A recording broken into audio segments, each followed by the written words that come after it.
Bonjour et bienvenue à notre Dialogue Fidélité. Mon nom est Alexis Hamelin, vice-président partenariat stratégique. La période de cotisation 2026 est maintenant derrière nous. Nous sommes en plein cœur de la saison des impôts où l'accompagnement des clients dans leur déclaration occupe une place importante pour les conseillers. Aujourd'hui, on passe en revue les dates importantes, les bonnes pratiques pour une planification efficace et les pièges à éviter lors de la déclaration de vos clients. Pour nous aider à bien nous préparer, je suis accompagné de Jacqueline Power, directrice de la recherche sur la retraite et la fiscalité. Bienvenue Jacqueline, merci d'être avec nous ce matin. Merci beaucoup, Alexis. Pour commencer, il y a certains conseillers qui te connaissent très bien, tu te promènes avec les wholesalers sur la route, mais il y a d'autres personnes qui te connaissent un peu moins bien.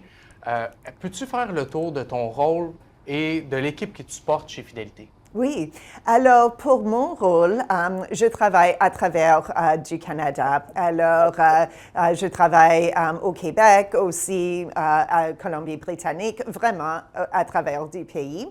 Et ce qu'on fait, c'est qu'on travaille avec les équipes des ventes et on fait des présentations aux conseillers.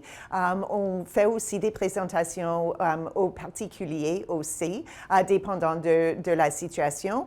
Et on répond à beaucoup de questions.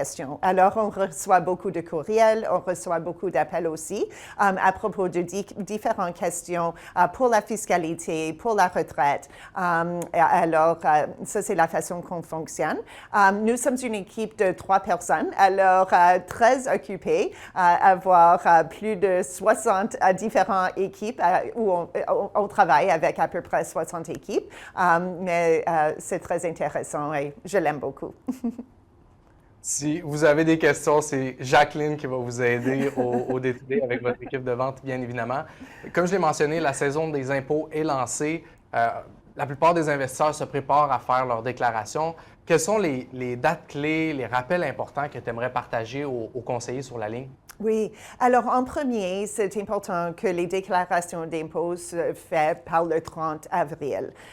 Si quelqu'un doit payer des impôts et il ne fait pas les déclarations par le 30 avril, il va avoir de l'intérêt et aussi des pénalités qu'il doit payer. Alors, ça, c'est très important.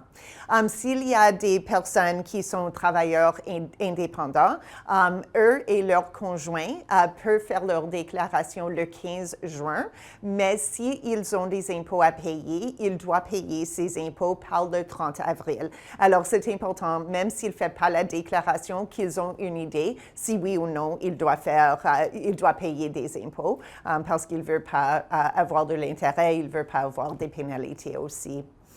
Une autre chose qui est importante à savoir, c'est qu'à ce point-ci, les différents reçus commencent à venir aux différents particuliers. Alors, peut-être ils vont recevoir des T3, des T5. Alors, pour les T3, c'est si les clients sont investis dans un fonds de fiducie, comme un fonds mutuel de fiducie, ils vont recevoir un T3. S'ils sont investis dans un fonds catégorie de société, à ce point-là, ils vont recevoir un T5. S'ils sont employés, ils vont recevoir un T4. Alors, il y a beaucoup de différents reçus qui sont en train de venir présentement. Tous les reçus doivent être là par le 30 mars. Et à ce point-là, ils peuvent commencer à faire leur déclaration. Si les personnes connaissent les différents revenus qu'ils ont reçus et ils croient qu'ils peuvent commencer à faire leur déclaration maintenant, ils peuvent le faire. Mais c'est possible qu'il y a d'autres reçus qui vont venir avant la fin du mois. Merci. Puis pour un conseiller qui aimerait se bâtir un aide-mémoire, ce serait quoi version courte, les déductions, les crédits d'impôt qui seraient importants de ne pas oublier? Oui. Alors, pour les déductions, s'ils ont des clients qui ont fait des contributions à un REER, les personnes vont recevoir des déductions pour cela. Pour le CELIAP, ça, c'est une autre déduction que quelqu'un peut recevoir aussi. Pour le REER et le CELIAP, ce qui est important à savoir, c'est que si quelqu'un ne veut pas utiliser le reçu dans cette année, il peut le reporter indéfiniment. Alors, plusieurs personnes vraiment avec le CELIAP. Beaucoup de jeunes personnes sont en train de faire des contributions au CELIAP, mais c'est possible que leur revenu n'est pas très élevé. Alors, dans cette situation, une déduction n'est pas vraiment nécessaire pour eux à ce point-ci. Alors, dans cette situation, peut-être ce serait mieux de le reporter un peu plus au futur quand leur revenu est un peu plus élevé. Une autre chose à savoir, c'est à propos des dons de bienfaisance. Alors, avec ces types de dons, ils vont recevoir un reçu. Ça va créer un crédit qui peut être utilisé pour réduire le revenu qu'ils doivent payer. Alors, ça, c'est un autre exemple. Peut-être ils ont un prêt où il y avait de l'argent qu'ils étaient en train d'investir dans un compte non enregistré. L'intérêt sur ce prêt, dans certaines circonstances, il peut déduire cela aussi. Alors, beaucoup de... Ça, c'est seulement comme une petite... petite version. Exactement. Il y a beaucoup plus que ça. Puis, tu disais au début, tu te promènes sur la route à travers le Canada avec l'équipe de vente puis les conseillers de toutes les différentes succursales, différentes bannières. C'est quoi les questions dans la saison des cotisations, la saison d'impôts qui reviennent le plus? Qu'est-ce qui est qui revient le plus souvent pour les conseillers dans ton équipe? Oui, une question qu'on reçoit beaucoup, c'est à propos du formulaire, le T1135. Alors, quand quelqu'un est investi dans un type de placement où il y a du revenu étranger et le revenu étranger est plus élevé que 100 000 à ce point-là, il doit faire un T1135. Où on reçoit beaucoup de questions, c'est à propos d'un fonds mutuel qui est avec nous, qui est avec Fidelity, mais qui est investi dans des placements étrangers ou dans des différentes choses qui sont étrangères, si le T1135 est nécessaire de remplir. Et dans cette situation, ce n'est pas. Parce que c'est un fonds mutuel qui est un fonds mutuel canadien, à ce point-là, même si c'est investi dans quelque chose qui est étranger, il n'y a aucun problème dans ce cas. Ce n'est pas quelque chose qui est nécessaire. Alors, ça, c'est une question qu'on reçoit beaucoup. On reçoit aussi des questions à propos de l'intérêt qui peut être déduit, comme si quelqu'un a un prêt, comment est-ce que cela fonctionne. Alors, dans ce type de situation, c'est nécessaire que c'est seulement dans un compte non enregistré qu'il peut investir pour que l'intérêt peut être déduit. Une autre chose qui est importante à savoir, c'est que au moment qu'il fait le placement, il croit qu'ils vont recevoir du revenu de ce placement. Alors, les gains en capital, cela ne fonctionne pas. Ça doit être du revenu intérêt, du revenu étranger, peut-être aussi le revenu des dividendes canadiens. Oui, les dividendes canadiens, ça c'est un autre exemple aussi. Alors, plusieurs personnes croient que parce que les fonds catégorie de société sont vraiment basés sur les gains en capital, beaucoup de personnes ont peur qu'ils ne peuvent pas avoir un prêt et déduire l'intérêt, mais ce n'est pas le cas du tout. Parce qu'il y a une possibilité que les fonds catégorie de société vont payer des dividendes canadiens, des distributions de dividendes canadiens. Dans ce point-là, s'ils ont investi dans ce fonds, ils peuvent déduire l'intérêt si c'est dans un compte non enregistré. Mais ça, c'est très important. Si quelqu'un va investir dans un compte enregistré, l'intérêt ne peut pas être déduit du tout. Je pense que c'est deux points importants que tu mentionnes, puisque beaucoup de conseillers ont ces questions-là de leurs investisseurs. Le premier point, c'était sur le revenu étranger. Étant donné qu'on est enregistré comme des fonds canadiens ou des FNB canadiens, ça ne compte pas pour remplir ce formulaire-là, peu importe le montant de revenu étranger. Puis le deuxième point, tu mentionnais les prêts leviers pour investissement. Si c'est dans un compte non enregistré, tu peux déduire. Si c'est dans un compte enregistré, on ne peut pas déduire, évidemment. De ce côté-là, super important. Je te pose une question sur les T3, T5 que tu mentionnais au départ. Les gens les ont reçus ou vont les recevoir très bientôt. C'est quoi les éléments importants à garder en tête? pour justement la déclaration? Oui, alors tout revenu qui est sur ces T3, T4, il doit les déclarer sur le revenu d'impôt. Le problème, c'est que maintenant, c'est après la fin de l'année, alors on ne peut pas vraiment faire rien pour 2025, mais ce qu'on peut discuter, c'est à propos de 2026. C'est très important. Si quelqu'un a reçu beaucoup, comme un T3 avec beaucoup plus de revenus qu'il croyait recevoir, peut-être c'est un bon moment de discuter avec eux les fonds catégories de société. Parce qu'avec nos fonds catégories de société, la plupart du temps, les distributions sont moins élevées qu'avec nos fonds de fiducie. Mais ce qui est plus important, c'est que même quand on reçoit des distributions de nos fonds de catégorie, les fonds catégories de société, ils ne reçoivent pas de revenus étrangers, pas de revenus d'intérêt. Alors, c'est beaucoup mieux du côté fiscal avec ces types de placements.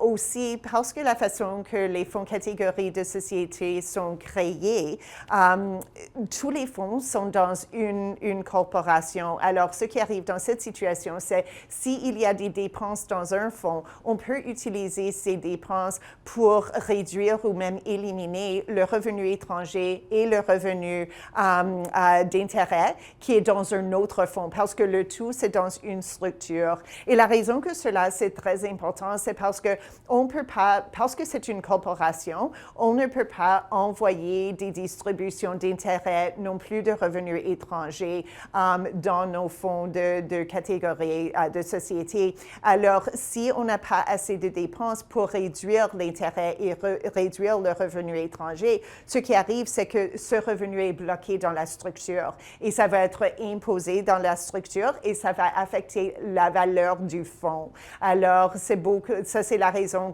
on toujours regarde le montant d'intérêt, le montant de revenus étrangers qu'on croit va être créé dans nos fonds catégories de société parce qu'on veut avoir assez de dépenses pour éliminer ces montants. Puis en termes de montant, on parle là, je n'ai pas les chiffres en date d'aujourd'hui, mais à la fin décembre, on parlait d'à peu près 90 milliards dans la catégorie de société, ce qui fait de Fidélité la plus grosse dans l'industrie. Puis on est extrêmement prudent puis dis-moi si je me trompe, Jacqueline, on est extrêmement prudent dans le concept des intérêts, justement pour solidifier, sécuriser tous les investisseurs qui en bénéficient. Exactement. Comme par exemple, chaque fois qu'on lance un nouveau fonds, on va regarder le montant qu'on croit va être créé comme revenu d'intérêt, comme revenu étranger. Si c'est trop qu'on croit va être créé dans ce fonds, on ne va pas lancer ce fonds dans la structure parce qu'on ne veut pas que ça va affecter les autres fonds dans la structure. Donc, pour les conseillers sur la ligne qui se demandent parfois pourquoi on exclut certains fonds de la catégorie, c'est exactement pour ça, pour la longévité de la structure, puis que les investisseurs déjà présents dans la structure en bénéficient encore pendant plusieurs années. Pendant qu'on est dans la catégorie, est-ce que tu vois beaucoup de conseillers utiliser les retraits fiscalement avantageux? C'est quoi un peu le concept? Comment ça peut être utilisé pour sauver de l'impôt? Oui, alors c'est une très bonne option pour plusieurs clients, en particulier les clients qui veulent recevoir d'autres revenus, mais ne veulent pas que leur revenu net soit affecté. Alors, avec ces distributions, les clients peuvent choisir entre 5 et 8 qu'ils peuvent recevoir comme distribution pendant l'année. On va calculer le montant au début de l'année et on va leur donner des distributions chaque mois. Basé sur le montant qu'ils demandent. S'ils veulent un montant en dollars fixe, on peut leur aider avec cela aussi. Et la raison que ces types de distributions sont très bonnes, c'est parce que la plupart des montants qui sont distribués aux investisseurs sont un remboursement de capital. Alors, parce que c'est le capital du particulier qui est remboursé à eux, il n'y a aucun impôt qui s'applique de ce côté. Ce qui est important à savoir, c'est que chaque fois qu'il y a un remboursement de capital, le PBR du fonds va tomber par le montant du remboursement de capital. Alors, au moment qu'il vend le fonds, il va avoir un plus gros gain en capital. Mais ce qui est important à savoir, c'est qu'ils avaient ce revenu sans impôt pour 15 à 20 ans. Et aussi, il y avait un reportement du gain en capital pour ces 15 ou 20 ans aussi. Alors, c'est très bonne pour beaucoup de particuliers. Si quelqu'un a peur qu'ils vont perdre leur sécurité de vieillesse, mais il veut avoir d'autres revenus, ceci est une très bonne façon de recevoir ce revenu sans affecter leur revenu net. Pour ceux sur la ligne qui seraient intéressés de justement voir si c'est possible avec certains de leurs comptes non enregistrés, contactez votre équipe de vente. On a un outil super utile, vraiment visuel, facile à comprendre pour vos investisseurs, pour leur expliquer justement comment fonctionne le retrait fiscalement avantageux. Et on l'utilise beaucoup à chaque jour. En fait, là, on a des propositions avec les investisseurs.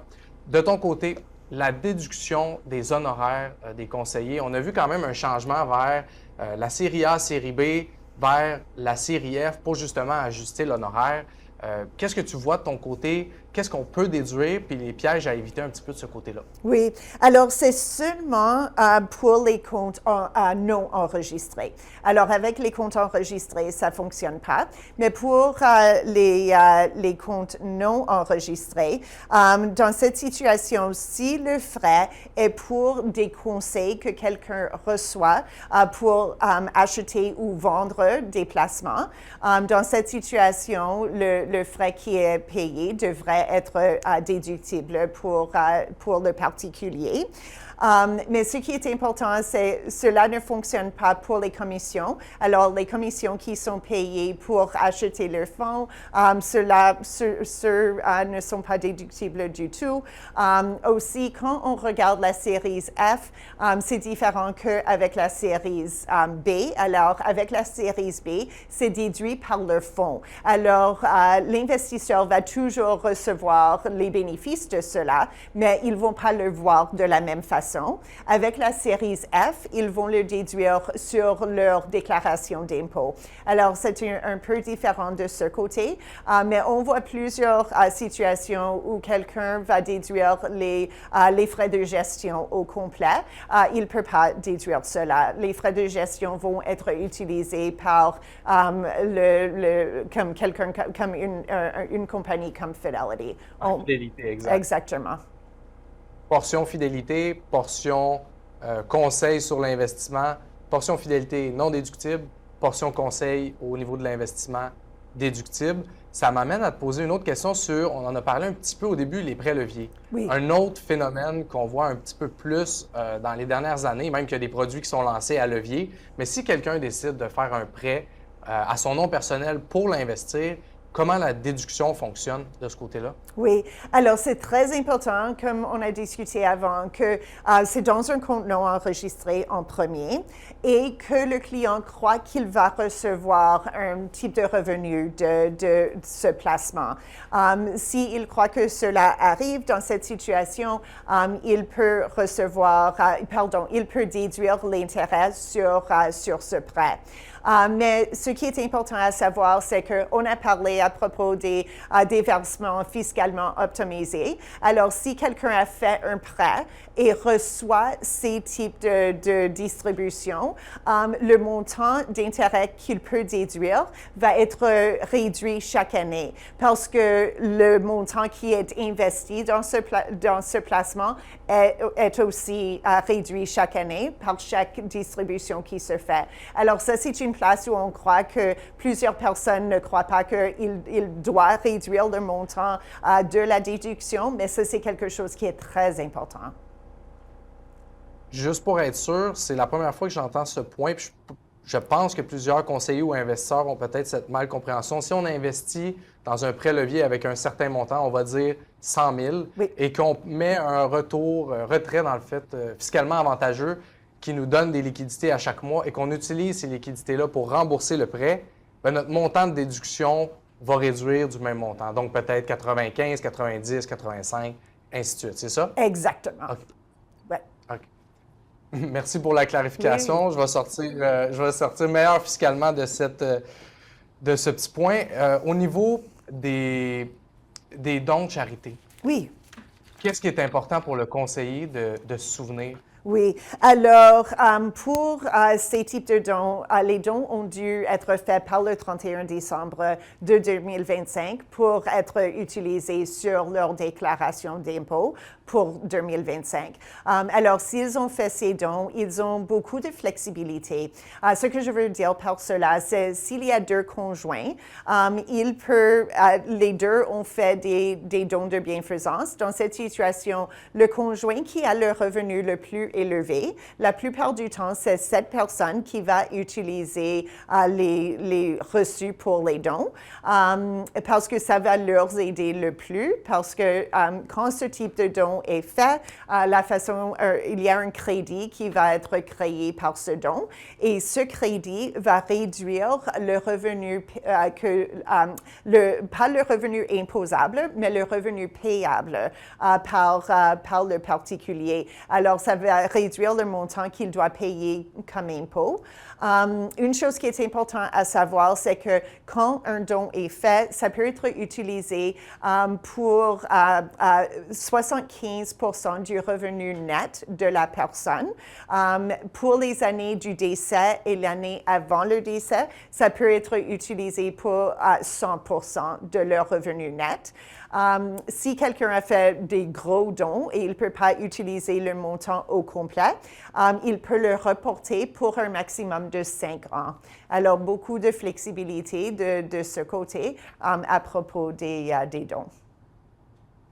Est-ce que chez Fidélité, il y a une façon justement d'utiliser des dons pour venir réduire la portion des gains imposables ou justement du revenu? Oui, avec nos versements fiscalement optimisés, ça c'est une très bonne façon d'utiliser cela avec les dons. Et ce que je veux dire par cela, c'est que la personne va recevoir les distributions chaque mois. Ils vont recevoir ces distributions, la plupart vont pas recevoir, ils ne vont pas avoir des impôts sur cela.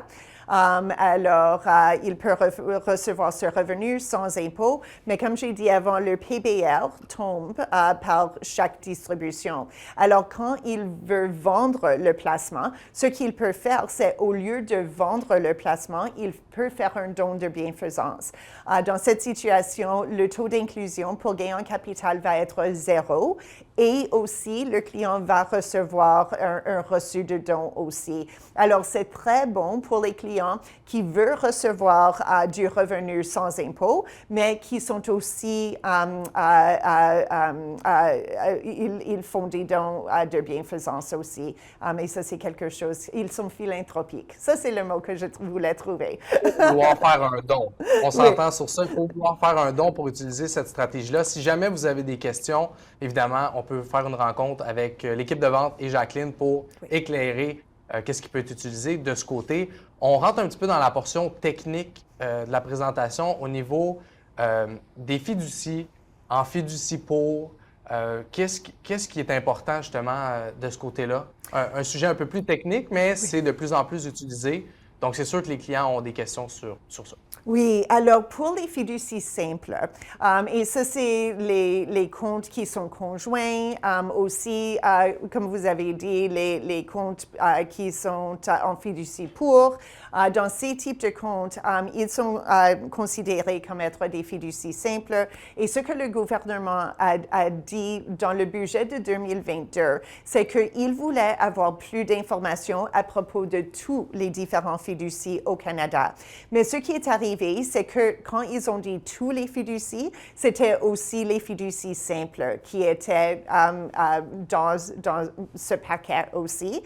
Et ça a créé beaucoup de problèmes parce que beaucoup de personnes n'ont jamais fait ces types de déclarations avant. Alors, c'était nécessaire d'avoir un numéro de fiducie et beaucoup d'informations étaient nécessaires. Alors, cela a été introduit dans le budget budget de 2022. Ils ont dit que les déclarations en premier ont dû être faites en mars 2023.